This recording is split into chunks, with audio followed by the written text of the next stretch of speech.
हरे कृष्णा। तो daily Hindi 8 PM class में आप सबका फिर से स्वागत है। ये जो सत्र हमने शुरू किया हुआ है इसमें अभी हम कृष्णा बुक कर रहे हैं ना, लीला पुरुषोत्तम भगवान श्री कृष्ण। तो हम अभी इसका भूमिका पढ़ रहे हैं। तो भूमिका हमने कंप्लीट नहीं करी थी, आज हम भूमिका कंप्लीट करने की कोशिश करेंगे, ठीक है। और अगर आपके कोई क्वेरीज हैं, कुछ आपको जानना है तो आप हैंड रेज कर सकते हैं, ठीक है। ओके। यह कृष्ण पुस्तक जिसमें कृष्ण कथा भरी हुई है, मुक्त आत्माओं के लिए तो रुचिकर है ही, वे मुक्ति कामी पुरुषों के लिए तथा निपट बद्ध भौतिकतावादी व्यक्तियों के लिए भी है।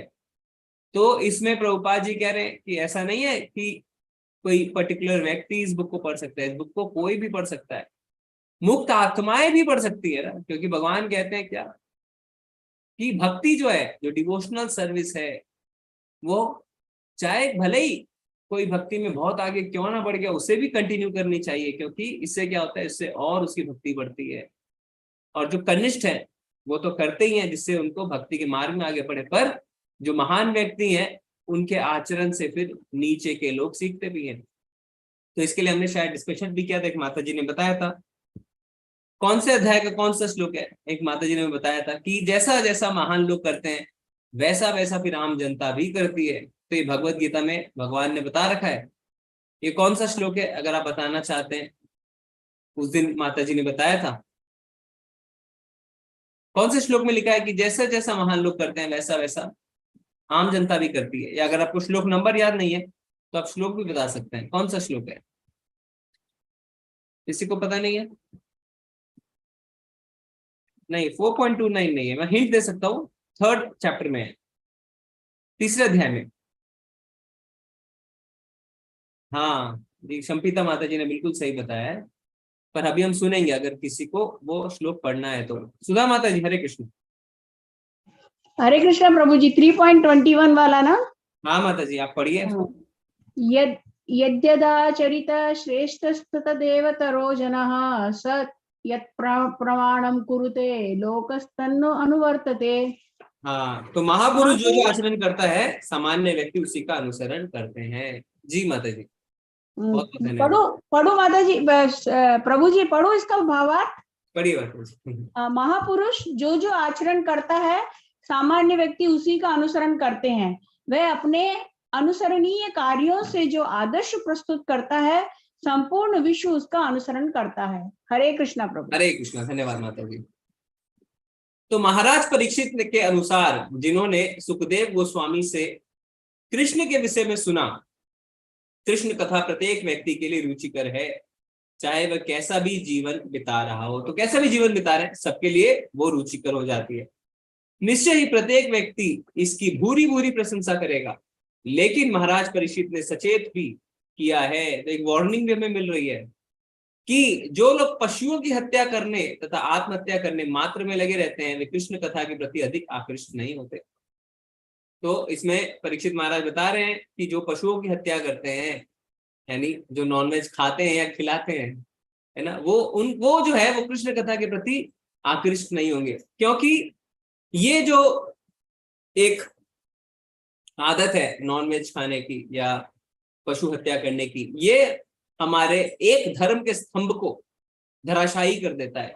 कौन सा धर्म का वो स्तंभ है जिसे जो मांस भक्षण है वो धराशायी होता है, कोई बता सकते हैं?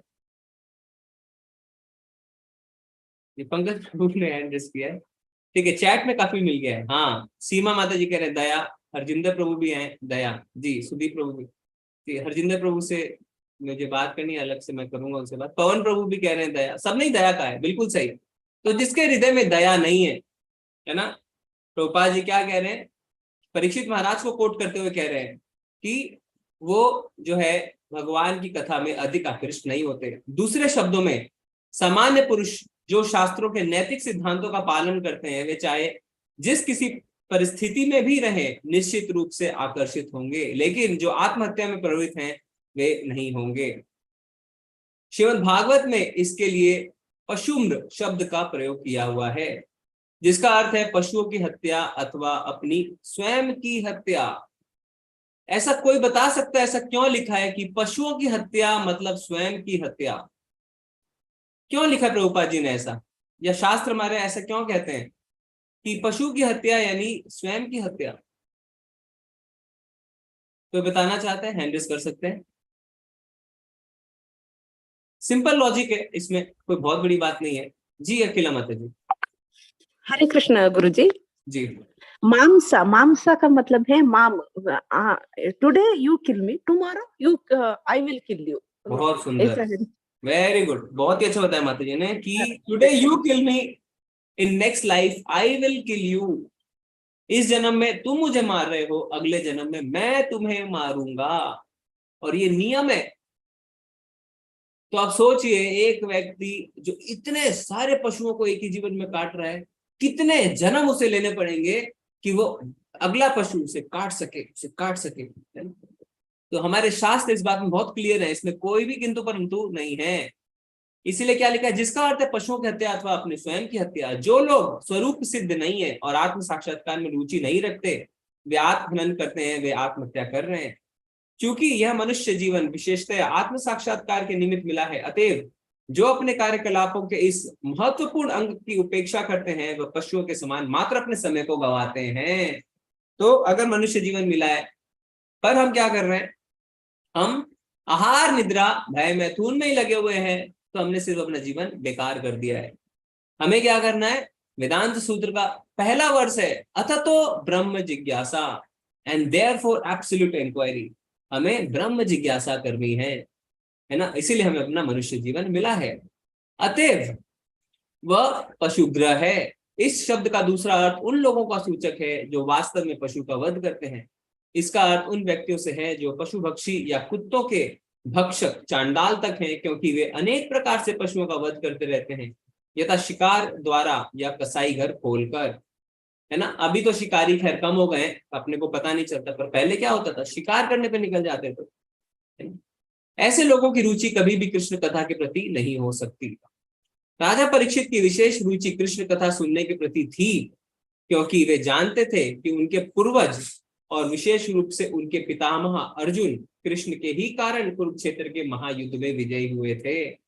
तो परीक्षित महाराज अच्छी तरह जानते थे, और अर्जुन जो है वो भगवान की कृपा से ही विजय प्राप्त करी थी उन्होंने। और इसका हमें तभी भी पता चलता है जब अर्जुन लौट रहे थे भगवान को द्वारका छोड़ के, तब रास्ते में क्या हुआ, कुछ ग्वालों ने उन्हें हरा दिया, है ना। ऐसे महान अर्जुन जिन्होंने इतने बड़े युद्ध में विजय हासिल करी, पर कुछ ग्वालों मात्र से उनको क्या है, उनको हार झेलनी पड़ी। क्यों? क्योंकि उस समय भगवान थे उनके पास, तो भगवान के कारण ही वो कुरुक्षेत्र का युद्ध जीते थे। हम भी इस भौतिक जगत को कुरुक्षेत्र की युद्ध भूमि मान सकते हैं। अब देखिए, ये हमारे लिए आ गया प्रैक्टिकल एप्लीकेशन।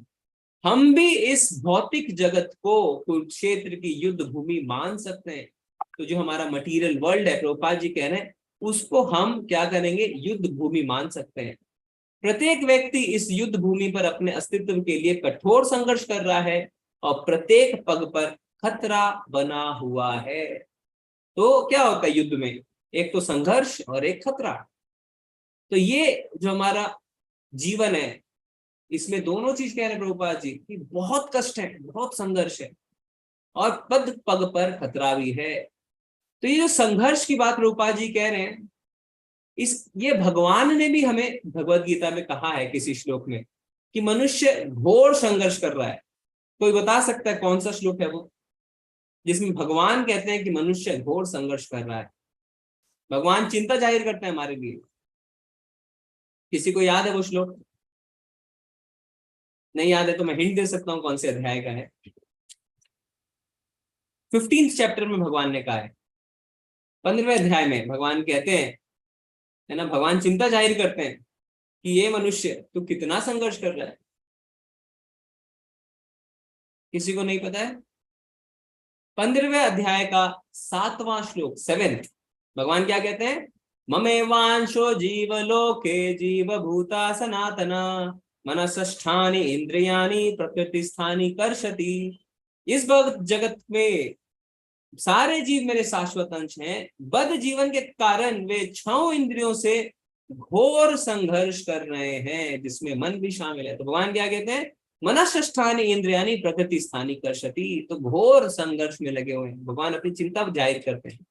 तो भौतिक जगत में संघर्ष ही संघर्ष है। महाराज परीक्षित के अनुसार कुरुक्षेत्र की युद्ध भूमि घातक पशुओं से परिपूर्ण विशाल सागर के समान थी। उनके पितामह अर्जुन को भीष्म, द्रोण, कर्ण जैसे सूरवीरों तथा अन्य व्यक्तियों से युद्ध करना पड़ा, जो सामान्य युद्ध ना था, जो सामान्य योद्धा ना थे। ऐसे योद्धाओं की तुलना समुद्र में तिमिंगिल मछली से की गई है। ये कुछ प्रोनाउंसिएशन में फर्क है क्योंकि इंग्लिश से कन्वर्टेड है। यह तिमिंगिल मछली बड़ी से बड़ी वेल मछलियों को आसानी से निगल जाती है। कुरुक्षेत्र युद्ध भूमि में संवेत महान योद्धा ऐसे अनेक अर्जुनों को निगल सकते थे, लेकिन कृष्ण की कृपा से ही अर्जुन उन सबों को मारने में समर्थ हो सके। जिस प्रकार गोपद में भरे जल को बिना प्रयास से लांगा जा सकता है, उसी प्रकार कृष्ण की कृपा से अर्जुन कुरुक्षेत्र युद्ध भूमि रूपी सागर को सहज ही लांग सके। है ये गोखर होगा, ये गोपद लिखा है क्योंकि ये इंग्लिश बुक से ट्रांसलेटेड है, तो कुछ कुछ शब्द हमें ऐसे मिलेंगे बीच बीच में, हमें उन्हें नजरअंदाज करना है और क्या देखना है, मर्म देखना है किताब का। पर प्रिंटेड में ये प्रॉब्लम नहीं है, प्रिंटेड जिनके पास बुक है उसमें दिक्कत नहीं है, उसमें शब्द ठीक रहता है। अन्य अनेक कारणों से भी महाराज परीक्षित ने कृष्ण के कार्यकलापों की प्रशंसा करी। कृष्ण के कारण ना केवल उनके पितामह बचे थे, अपितु वे स्वयं भी कृष्ण के कारण ही बच सके थे। कुरुक्षेत्र के युद्ध समाप्त होने पर कुरु वंश के सारे सदस्य, यहाँ तक कि धृतराष्ट्र तथा पांडव दोनों पक्षों के सारे पुत्र तथा पौत्र युद्ध में काम आए। पांचों पांडवों के अतिरिक्त सारे लोग कुरुक्षेत्र की युद्ध भूमि में मारे गए। उस समय महाराज परीक्षित अपनी माता के गर्भ में थे। उनके पिता अर्जुन पुत्र अभिमन्यु भी कुरुक्षेत्र के युद्ध में मारे गए थे। अतः महाराज परीक्षित अपने पिता की मृत्यु के बाद उत्पन्न हुए थे, है ना। तो यानी परीक्षित महाराज ने अपने पिता को नहीं देखा था। अब जब वे अपनी माता के गर्भ में थे तो अश्वत्थामा ने इस बालक को मारने के लिए ब्रह्मास्त्र छोड़ा था। तो अब ये देखिए, ये बहुत ही सुंदर यहाँ पे बताया जा रहा है और ये पहले स्कंद में आता है श्रीमद् भागवतम के। तो वहां पे प्रभुपाद जी इसके बारे में बता रहे हैं थोड़ा सा कि जब परीक्षित महाराज, है ना, वो अपनी माता के गर्भ में थे तो अश्वत्थामा ने क्या किया था, इस बालक को मारने के लिए ब्रह्मास्त्र छोड़ा था।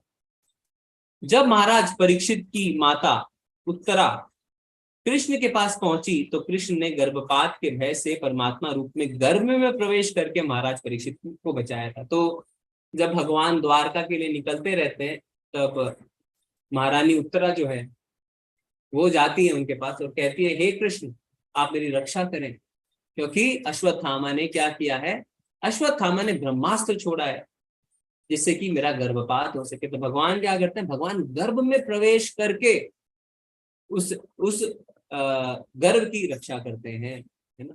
तो इसीलिए परीक्षित महाराज ने भगवान के दर्शन गर्भ में ही कर लिए थे और ये बहुत ही सुंदर है ना। इसको आप पढ़ेंगे तो बहुत ही अच्छा है। जब महाराज परीक्षित की माता उत्तरा कृष्ण के पास पहुंची तो कृष्ण ने गर्भपात के भय से परमात्मा रूप में गर्भ में प्रवेश करके महाराज परीक्षित को बचाया था। महाराज परीक्षित का दूसरा नाम विष्णु रथ है क्योंकि स्वयं भगवान विष्णु ने गर्भ के भीतर उनकी रक्षा करी थी। ठीक है। इस प्रकार प्रत्येक व्यक्ति को चाहे वे जिस अवस्था में हो, कृष्ण तथा उनके कार्यकलापों के विषय में श्रवण करने में रुचि लेनी चाहिए, क्योंकि वे परम सत्य भगवान हैं। वे सर्वव्यापी हैं, वे जन जन के हृदय में भीतर वास करने वाले हैं और बाहर अपने विश्व रूप में रहने वाले हैं। फिर भी जैसा कि भगवत गीता में कहा गया है, वे मानव समाज में अपने यथारूप में प्रकट होकर प्रत्येक व्यक्ति को अपने दिव्य धाम में वापस चलने के लिए आमंत्रित करते हैं। कृष्ण के विषय में जानने के लिए प्रत्येक व्यक्ति में रुचि होनी चाहिए। यह पुस्तक इस उद्देश्य से प्रस्तुत की जा रही है कि लोग कृष्ण के विषय में जाने और इस मनुष्य जीवन में पूर्ण रूपेण लाभान्वित हो सके। तो प्रभुपाद जी कह रहे हैं ये किसी लिए हम लिख रहे हैं कि जिससे हम भगवान को जान सकें, क्योंकि हम जब कहते हैं सततम कीर्तयन्तो माम, यानी हमेशा भगवान का कीर्तन करो, तो इसका अर्थ ये नहीं होता है कि हम सिर्फ जो है मृदंगा और करताल लेके बैठे और हरे कृष्ण करते रहे। नहीं, भगवान के बारे में कोई कथा भी कीर्तनी है ना। इसीलिए नवदा भक्ति में जब कीर्तन की बात आती है तो किसका उदाहरण दिया जाता है ना? किसका उदाहरण दिया जाता है, कोई बता सकता है? जब नवदा भक्ति के अंग में हम कीर्तन की बात करते हैं तो किसका उदाहरण दिया जाता है? जी अनिल प्रभु जी, हरे कृष्ण। हरे कृष्ण प्रभु जी, मीराबाई की। मीराबाई का दिया जाता है, ठीक है। और एक उदाहरण हम देते हैं, तो बता सकता है? जी अशीता माता जी। हरे कृष्णा प्रभु जी, नारद जी का। नारद जी का, ओके ठीक है। और भी हम सुनते हैं जब तक हमें हमारा आंसर नहीं मिल जाता। रंजना माता जी। जी प्रभु जी, हरे कृष्ण, हरे कृष्ण। ये चैतन्य महाप्रभु का। चैतन्य महाप्रभु का, ओके ठीक है। पंकज प्रभु, हरे कृष्ण, आप बताइए। प्रभु इसमें मे भी अम्बरीश महाराज का जो होता है ना एग्जाम्पल सबसे बेस्ट रहेगा, क्योंकि अम्बरीश महाराज ने नौदा भक्ति के पूरा जो होता है ना नौ जो होता है ना चीजों को निभाया था, और ऐसे सुखदेव महाराज या फिर हाँ, परीक्षित महाराज। बहुत सुंदर। सुखदेव गोस्वामी का उदाहरण। अम्बरीश महाराज ने तो नवदा भक्ति के 9 अंग को अपने जीवन में उन्होंने क्या किया था, उन्होंने अपने जीवन में उतार लिया था। पर सिर्फ अगर हम, जैसे क्या आता है सबसे पहले, श्रवणम कीर्तनम स्मरणम, तो इसमें क्या है कि कीर्तन में आता है नाम सुखदेव गोस्वामी का। तो सुखदेव गोस्वामी ने कीर्तन कैसे किया था? श्रीमद् भागवतम सुना के। तो जब भगवान के विषय में हम बातें करते हैं तो वो कीर्तन ही होता है, ठीक है। ये हमें समझना है, क्योंकि जनरली हम सोचते हैं कीर्तन यानी हम मृदंग लेके बैठ जाएं, करताल लेके बैठ जाएं। नहीं, भगवान की कथा भी कीर्तन ही होती है, ठीक है। तो इसीलिए यहाँ पे क्या लिखा हुआ है कि यह पुस्तक इस उद्देश्य से प्रस्तुत की जा रही है कि लोग कृष्ण के विषय में जाने और इस मनुष्य जीवन में पूर्ण रूप में लाभान्वित हो सके। श्रीमद् भागवत के 9वें स्कंद में श्री बलदेव को वसुदेव पत्नी रोहिणी का पुत्र बताया गया है। कृष्ण के पिता वसुदेव के 16 पत्नियां थी, जिनमें से बलराम की माता रोहिणी भी एक थी। लेकिन बलराम का देवी की पुत्र भी कहा गया है, अतएव वे देवकी तथा रोहिणी दोनों के ही पुत्र किस प्रकार हो सकते हैं? महाराज परीक्षित ने सुखदेव गोस्वामी से एक प्रश्न यह भी पूछा था और इसका उत्तर यथा समय दिया जाएगा। तो अभी हम देखेंगे, अभी प्रभुपाद जी ने इसका उत्तर नहीं दिया है कि किस तरीके से जो बलदेव हैं, बलराम जी हैं, वो किस तरीके से 2 माताओं के पुत्र कहला सकते हैं ना, रोहिणी के भी और देवकी के भी। इसका यथा समय, सही समय पे आंसर मिलेगा। महाराज परीक्षित ने सुखदेव गोस्वामी से यह भी पूछा कि वसुदेव के पुत्र रूप में प्रकट होते ही श्री कृष्ण को क्यों तुरंत गोकुल वृंदावन में नंद महाराज के यहाँ पहुंचाया गया। वह यह भी जानना चाहते थे कि वृंदावन तथा मथुरा में रहते हुए कृष्ण के कौन कौन से कार्य किए। इसके अतिरिक्त वह यह जानने के लिए विशेष उत्सुक थे कि उन्होंने अपने मामा कंस का वध क्यों किया। तो देखिए कितने, है ना, हम मान लेते हैं चीजों को, हाँ ऐसा ऐसा ऐसा, पर बहुत ही सुंदर प्रश्न किए यहाँ पे किसने? परीक्षित महाराज ने। और इन सारे प्रश्नों का उत्तर हमें इस किताब में मिलने वाला है। उनकी माता का भाई होने के कारण कंस अत्यंत घनिष्ठ गुरुजन था, तो फिर उन्होंने कंस का वध क्यों किया? उन्होंने यह भी पूछा कि भगवान कृष्ण कितने वर्षों तक मानव समाज में रहे और कितने वर्षों तक द्वारका के राज्य पर शासन किया, और वहां उन्होंने कितनी पत्नियां स्वीकार करी। क्षत्रिय राजा सामान्यता 1 से अधिक पत्नी स्वीकार कर सकता है, अतः महाराज परीक्षित ने उनकी पत्नियों की संख्या भी जाननी चाहिए। इस पुस्तक का विषय है महाराज परीक्षित द्वारा पूछे गए इन तथा अन्य प्रश्नों का सुखदेव गोस्वामी द्वारा समाधान। तो यहाँ पे जब कह रहे हैं कि क्षत्रिय राजा जो है वो क्या है, वो 1 से ज्यादा पत्नी स्वीकार कर सकते हैं, तो इसका अर्थ ये होता है कि क्या होता है, जब वो युद्ध करते हैं और तो दूसरे राज्यों के साथ कोई समझौता होता है, उस पर विजय प्राप्त करते हैं, कई बार उनके शरणागति आते हैं, कई तो उनको शादी करनी पड़ती है। महाराज परीक्षित, प्रभु आवाज कट रहा है थोड़ा थोड़ा। ओके, नेटवर्क तो फुल है प्रभु जी। हरे कृष्णा, हरे कृष्णा। यस प्रभु, कंटिन्यू कीजिए। अभी भी कट रहा है? नहीं प्रभु, ठीक है। ओके, अगर दोबारा कटे तो बताइए प्रभु जी, क्योंकि फिर मैं वापस लॉग इन करूंगा। यस प्रभु। महाराज परीक्षित तथा सुखदेव गोस्वामी की स्थिति अत्यंत विलक्षण है।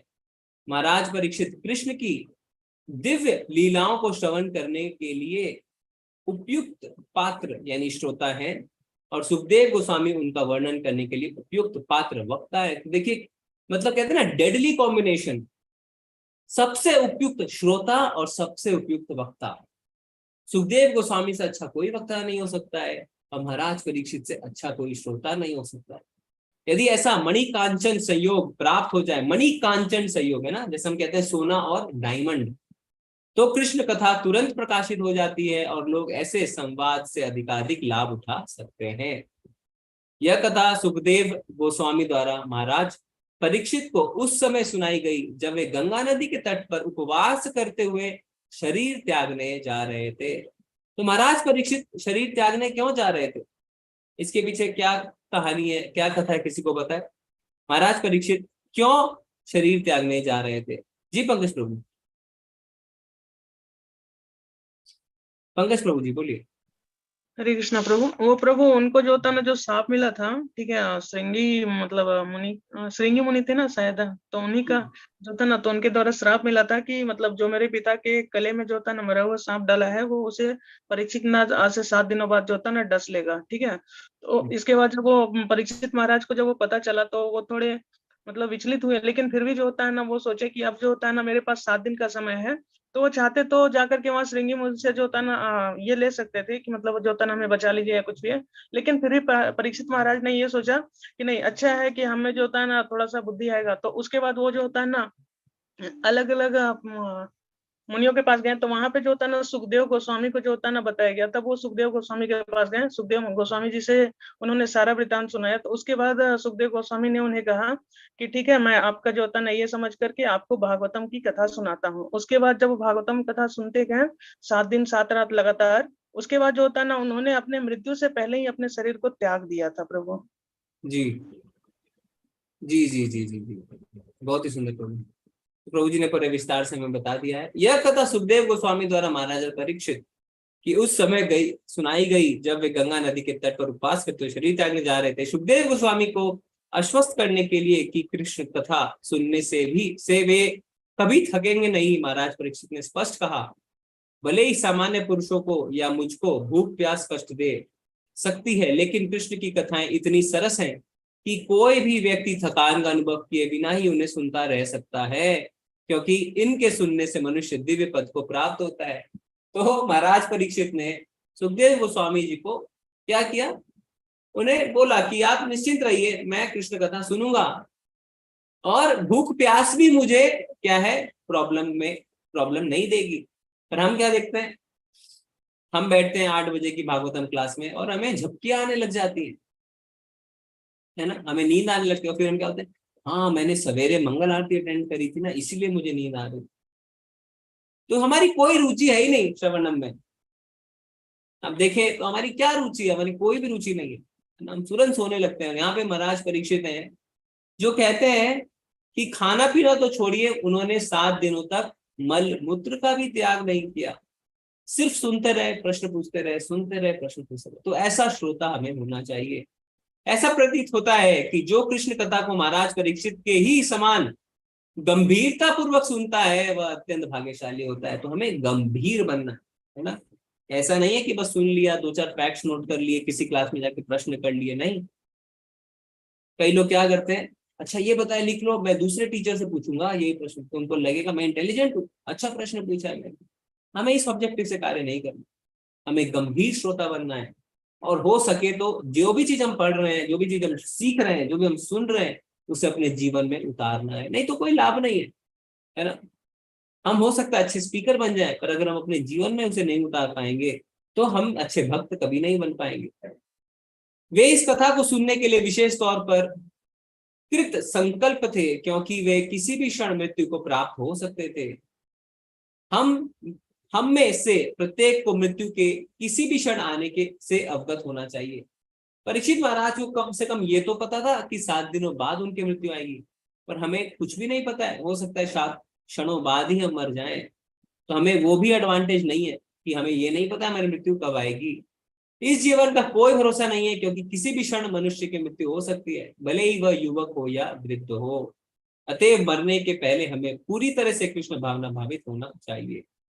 मृत्यु के समय राजा परीक्षित सुखदेव गोस्वामी से श्रीमद् भागवत सुन रहे थे। जब राजा ने कृष्ण के विषय में सुनने की उत्कट इच्छा प्रकट की तो सुखदेव गोस्वामी अत्यंत प्रसन्न हुए। सुखदेव समस्त भागवत वाचकों में सर्वश्रेष्ठ थे, इसीलिए उन्हें कहा गया है सबसे उचित वक्ता। अतः वे कृष्ण की लीलाओं के विषय में बोलने लगे तो इस कलयुग के समस्त अमंगल को नष्ट करने वाली है। सुखदेव गोस्वामी ने राजा को कृष्ण के विषय में इतनी उत्कंठता पूर्वक सुनने के लिए धन्यवाद दिया और यह कहा कहकर उन्हें प्रोत्साहित किया। क्या कहा उन्होंने परीक्षित महाराज को? हे राजन, आपकी बुद्धि अत्यंत प्रखर है, क्योंकि आप कृष्ण की लीलाओं को सुनने के लिए इतने आतुर हैं। तो ये चैतन्य चरितामृत में भी कहा गया है कि जो भगवान का नाम भजेगा वो क्या होगा? वो बुद्धिमान व्यक्ति होगा। श्रीमद् भगवत गीता में भगवान कहते हैं क्या कि जो भगवान की भक्ति करेगा वो व्यक्ति क्या है? वो ही व्यक्ति बुद्धिमान है। उन्होंने महाराज परीक्षित को बताया कि कृष्ण की लीलाओं का श्रवण तथा कीर्तन इतना मंगलकारी है कि यह तीनों प्रकार के लोगों को शुद्ध कर देता है, वक्ता, श्रोता तथा जिज्ञासु। ये लीलाएं उस गंगा जल के समान है जो भगवान विष्णु के अंगूठे से निकलती हैं। वे तीनों लोकों को, आकाश, पाताल तथा पृथ्वी को पवित्र करने वाली है। तो गंगा नदी जो है बहुत पवित्र है, वो हम सबको पता है ना। हम सब जाते हैं गंगा में स्नान करते हैं, तो ये उस जो लीलाएं होती हैं ये उस गंगा जल के समान ही है। ठीक है, तो इससे हमारा जो है भूमिका खत्म होती है। कल से हम जो है अध्याय 1 शुरू करेंगे और उसमें हम क्या करेंगे, हम आपको भी मौका देंगे पढ़ने के लिए। तो हम एक एक करके इसमें कुछ हम पेज वाइज कर सकते हैं ना, 2 पेज एक व्यक्ति बार बार जल्दी जल्दी चेंज करेंगे तो दिक्कत आएगी। तो कल फिर उसके बारे में हम थोड़ा पढ़ के चर्चा ऐसा कर सकते हैं। ठीक है, या आपके अगर और कोई सजेशन है हमें कैसे करना चाहिए तो आप बता सकते हैं अभी हम डिस्कस करके। मुझे लगता है कि हम आपस में अगर पढ़ेंगे और इंटरेक्शन करते रहेंगे तो सबके लिए अच्छा रहेगा। जी प्रभु जी, हम हैंड रेज ले सकते हैं या किसी के कोई फीडबैक है, कोई सजेशन है तो हमें दे सकते हैं। यस प्रभु। जी प्रभु। हरे कृष्णा। हेमंत प्रभु, हेमंत चौधरी प्रभु। हरे कृष्णा प्रभु जी। हरे कृष्णा प्रभु जी। आपको तो टाइमिंग इशू थी ना थोड़ी सी? हाँ, पर आज तो छुट्टी है प्रभु जी। अच्छा अच्छा, जी प्रभु जी। अभी मैं सोच रहा हूँ मैनेज करूंगा, लाइक 8 बजे वाला ये क्लास तो अटेंड कर सकता हूँ, और थर्सडे को मैं ट्राई करूंगा कि every Thursday I will try to come early.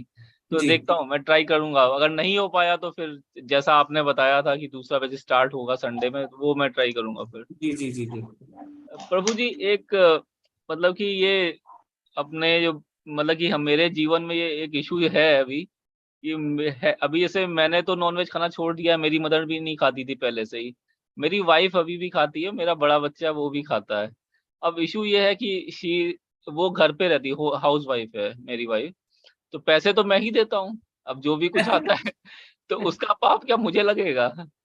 आप पैसे नहीं दे चाहे नहीं दे, पति तो आप ही रहेंगे ना प्रभु। हाँ, पर वही, अब वो तो घर का खर्चे के सारे पैसे मैं देता हूँ, तो इसका क्या पाप मुझे लगेगा? वो कुछ भी लेके आ रही, नॉनवेज भी लेके आ रही है, तो किसको उसका क्या मुझे होगा? क्या करूं मैं, मुझे समझ में नहीं आ रहा है। मैंने कई बार चेष्टा की उनसे डिस्कस करने की, पर वो मानती नहीं है। उनके घर में पहले से बचपन से ही खा रही हैं, तो सब लोग भी उनके घर में काफी खाते हैं, तो वो छोड़ नहीं पा रही हैं। मालाएं करती हैं माता जी?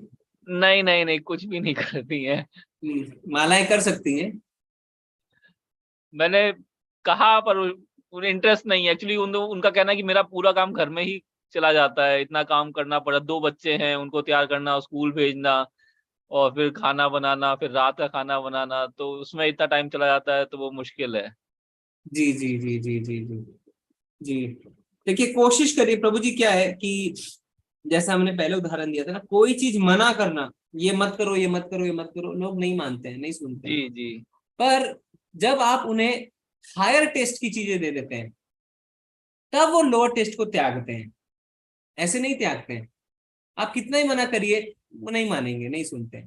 ठीक है, तो इसलिए क्या करना है, आप उनको किसी तरीके से अगर मालाएं जब शुरू करवा दें, जब भगवान के नाम का उनको रस मिलेगा ना, तब स्वतः ही छूट जाएंगी चीजें, अपने आप छूट जाएंगी, और उनके तरफ लालसा भी नहीं आएगी। इंपॉर्टेंट है कि उस चीज के प्रति लालसा नहीं आना, है ना। कई लोग छोड़ देते हैं, जैसे आर्टिफिशियली छोड़ते हैं। अपनी जिम इंस्ट्रक्टर कहता है कि ऐसा करो वैसा करो, पर उनके मन से लालसा खत्म नहीं होती है। चीट डे करते हैं, फिर जो हफ्ते भर में 5 गुलाब जामुन खाएंगे, चीट डे में 10 गुलाब जामुन खा जाते हैं।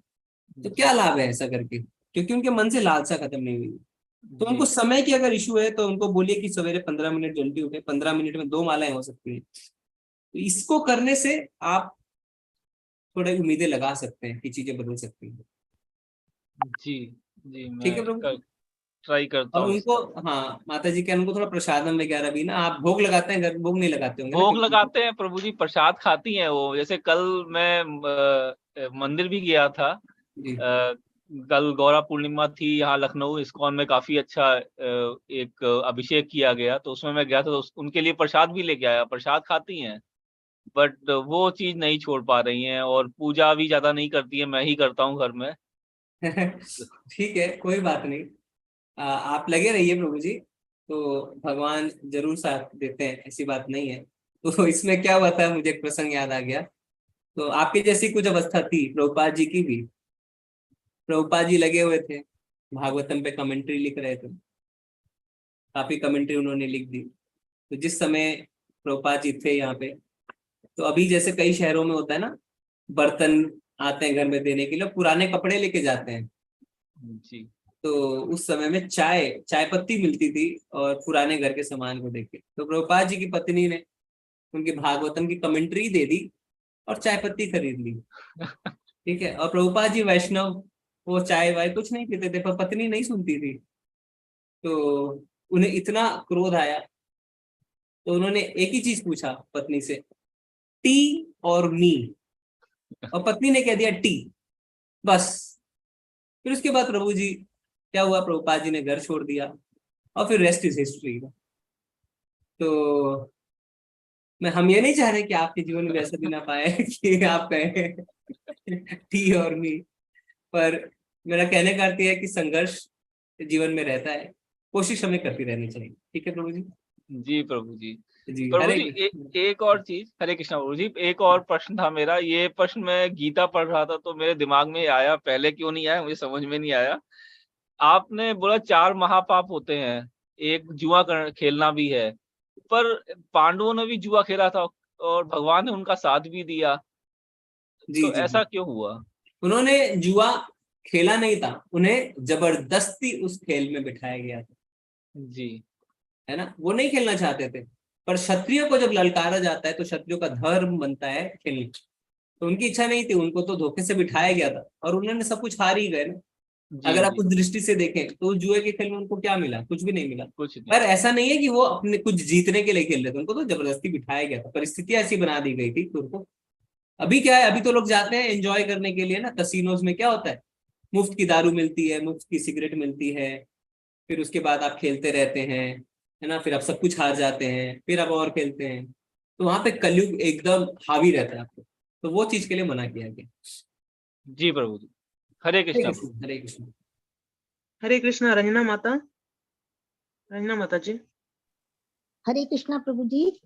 जी हाँ प्रभु जी, ये जो अभी प्रभु जी ने पूछा समस्या, वो मेरे साथ भी है। मेरी बहू जो है वो नहीं सुनती है, वो बिल्कुल पूजा पाठ नहीं करती है, कहती है कि क्या होता है पूजा करने से, आप इतनी पूजा करती है तो क्या होता है। तो वो तो खैर बात ही छोड़ दीजिए, क्योंकि जबरदस्ती करने से कोई भी नहीं मान सकता है जब तक उसकी अपनी इच्छा ना हो अंदर से। जी जी जी जी, तो इसमें कोई जी बात नहीं है माता जी, इसमें आपको ज्यादा, है ना, इसमें भगवान ने कहा भी है कि ऐसे 4 व्यक्ति हैं जिनको कभी भी भक्ति के बारे में प्रीचिंग नहीं करनी है ना। जी, तो मैं नहीं बोलती हूँ कि ठीक है, जब उसका इच्छा होगा कभी करेगी। जी जी जी, वो वो तो उसको तो मैंने छोड़ दिया। मुझे पूछना ये है कि एक शब्द इसमें आया था शुरू में, कलमश, उसका क्या मतलब होता है?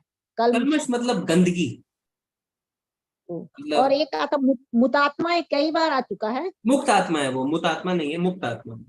अच्छा, उससे वो हिंदी मुतात्मा लिखा है ट्रांसलेशन में ना। थोड़ी सी प्रॉब्लम है माता जी, क्योंकि ये इंग्लिश, प्रभुपाद जी ने इंग्लिश में लिखा था इसलिए। तो मृत आत्माएं हैं हाँ मृत आत्मा। मतलब। अच्छा अच्छा। हाँ अच्छा हाँ प्रभु जी, एक जो हम लोग जाप शुरू करने से पहले करती ना, श्री कृष्ण चैतन्य प्रभु नित्यानंद श्री अद्वैत गदाधर श्री वासादि गौर भक्त वृंद, ये बोलते हैं। तो जी इसमें आपने उस दिन बताया था नित्यानंद मीन्स बलराम, जी। अद्वैत माने सदाशिव, और अद्वैत माने, महाविष्णु। हाँ सदाशिव और महाविष्णु। जी, तो आगे गदाधर भी तो है। गदाधर, राधा रानी, अच्छा, और आगे उसके बाद श्रीवास, वासादि, श्रीवास है नारद मुनि, फिर आदि गौर भक्त मतलब बाकी भक्तगण। अच्छा, जी जी, थैंक यू। हरे कृष्ण। कृष्णा प्रभु जी। हरे कृष्णा अखिला माता जी। हरे कृष्ण प्रभु जी। जी माता प्रभु जी मैं हेमंत चौधरी प्रभु जी को suggestion I like to give one suggestion Prabhu ji. Like chanting is, if it is impossible, means let her hear that this pravachana Prabhuji along with work. No, if she listen that pravachana, no, gradually she may change. Yes. हाँ, तो प्रभु जी आपने सुना होगा, माता जी कह रहे हैं कि अगर उनके पास चैंटिंग का समय नहीं है तो वो कम से कम ये कर सकते हैं कि जो काम करते समय वो प्रभुपाद जी के लेक्चर सुन सकते हैं, या हो सकता है कि कीर्तन ही सुन ले, है ना, क्योंकि श्रवणम ज्यादा जरूरी है। तो प्रभुपाद जी के कीर्तन भी सुन सकते हैं। धन्यवाद माता जी। हरे कृष्ण प्रभु जी। हरे कृष्ण। हरे कृष्णा माता जी। मधुस्मिता माता जी। हरे कृष्णा। हरे कृष्ण, धन्यवाद, प्रणाम प्रभु जी। एक्चुअली मुझे सेकंड लेवल का रजिस्ट्रेशन लिंक चाहिए था प्रभु जी। ओके प्रभु जी, आपके पास है लिंक? प्रभु मेरे पास तो वो चैतन्य कथादास प्रभु का है, तो उसमें हम दे देंगे क्या? रजिस्ट्रेशन का लिंक नहीं है क्या आपके पास? क्योंकि मैं अच्छा, किया रजिस्ट्रेशन था, का लिंक प्रभु। हाँ हाँ मैं है प्रभु, मेरे रजिस्ट्रेशन पास किया है। था प्रभु जी। मैं एक्चुअली रजिस्ट्रेशन किया था मैं, लेकिन मैं सदाचार में किया था एक्चुअली। सेकंड मैं में अभी 2 भेज कोर्स देता होता है ना हूँ। प्रभु जी, मैं भेज एक देता तो हूँ। हाँ उसमें दोनों कर सकते हैं ना हम लोग, इसके लिए हाँ, मैं फर्स्ट वन जुलाई अभी 1 मैंने डाल दिया है चैट में, आप देखिए ठीक है। ओके ओके प्रभु जी। हाँ, इस ओके, लिंक को हम ग्रुप में भी डाल देते हैं, 1 मिनट डेली वाले में। जी, so this is level 2 registration link डाल दिया। ओके प्रभु जी, धन्यवाद। हरे कृष्ण। हरे कृष्णा रश्मिता माता जी। हरे कृष्णा रश्मिता माता जी। हरे हरे कृष्णा। हरे कृष्ण। जी प्रभु जी, आपने जो कीर्तन में सर्वश्रेष्ठ जो बोला ना, वो मेरे थोड़ा सुन नहीं पाए प्रभु जी। कौन है श्रेष्ठ कीर्तन में? हाँ, मेरा कीर्तन में हमने बोला सुखदेव गोस्वामी। अच्छा, जी। और एक मतलब था प्रॉब्लम था। आप जो लिंक भेजते हैं ना, वो ब्लू लिंक नहीं आता, तो ब्लैक लिंक आता है, तो ज्वाइन होने में बहुत नहीं, वो प्रॉब्लम माता होती जी है। आपका मोबाइल का प्रॉब्लम है, आप उसको नहीं दूसरा माता जी, वो नंबर सेव करना पड़ेगा माता जी पहले। किसका नंबर प्रभु जी?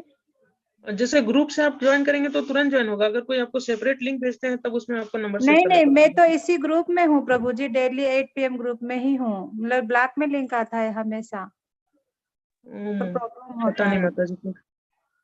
अच्छा, ब्लू लिंक नहीं आता। माता जी, वो मोबाइल का सेटिंग में प्रॉब्लम है आपके, क्योंकि आप उसको दूसरा जी। मोबाइल में भेज के देखिए, उसमें आएगा ब्लू लिंक। अच्छा अच्छा, हाँ हाँ, कोई भी भेजता होगा तो नहीं आता होगा ना। हाँ नहीं, ब्लैक ही आता है शायद, प्रॉब्लम होगा। हाँ, प्रॉब्लम आप ठीक है, दूसरा मैं मोबाइल में देख। भेज के देखिए अपने घर में किसी का मोबाइल में, आपको दिख जाएगा। अच्छा ठीक है, हरे कृष्ण। हरे कृष्ण। ठीक है प्रभु जी, और तो है नहीं है, फिर आज हम चले कि हो गया है। हरे कृष्णा। पंकज प्रभु। हरे कृष्ण प्रभु। जी यस प्रभु। हो गया ना? हाँ प्रभु। ठीक है। 95 लोग आए थे लगभग, फिर उसके बाद सभी लोग धीरे धीरे कर सकते चले गए। हाँ, तो अभी आपने देखा होगा पंकज प्रभु अभी सबको फोन कर रहे हैं, क्योंकि हम चाहते हैं कि सब इस कृष्ण कथा से जुड़े और इसमें सबका कल्याण है। तो आपके भी जो संपर्क में लोग हैं उनको भी जोड़िए। ये क्लास अच्छी चालू हुई है, कल से हम पहला अध्याय चालू कर रहे हैं, और जितने लोग श्रवण करेंगे उतना अच्छा, और आप जिनको जोड़ेंगे, है ना, वो आपके लिए भी अच्छा है। भगवान ने कहा है कि जो जिससे कृष्ण कथा से जोड़ता है उसका भी कल्याण होता है। तो और सब आप कोशिश करें, कोई ज्यादा हम इसको लेंदी क्लास रखते नहीं है ना, हम लाइट रखते हैं, जिससे कि आपको बहुत ज्यादा प्रेशर नहीं लगे, या एकदम आपको एकदम फोकस होके ऐसा कभी कभी लगता है कि हम नहीं कंसंट्रेट कर पा रहे हैं। और जिसके पास कृष्ण बुक नहीं है वो मंगवा भी सकते हैं। हाँ, मेरे को लिंक देना है, मैं दे दूंगा लिंक, पर अभी चल रही है पीडीएफ मैंने डाल दी थी, उस पीडीएफ से आप पढ़िए, ठीक है।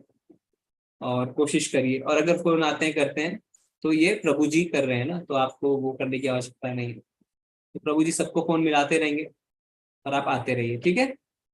हरे कृष्णा। तो आज हम चलते हैं। वांछा कल्पतरुभ्यश्च हरे कृपा कृष्ण। सिन्धुभ्येव च पतितानां पावनेभ्यो हरे कृष्णा प्रभु जी। हरे कृष्णा प्रभु जी, दंडवत प्रणाम। कृष्ण प्रभु जी, धन्यवाद।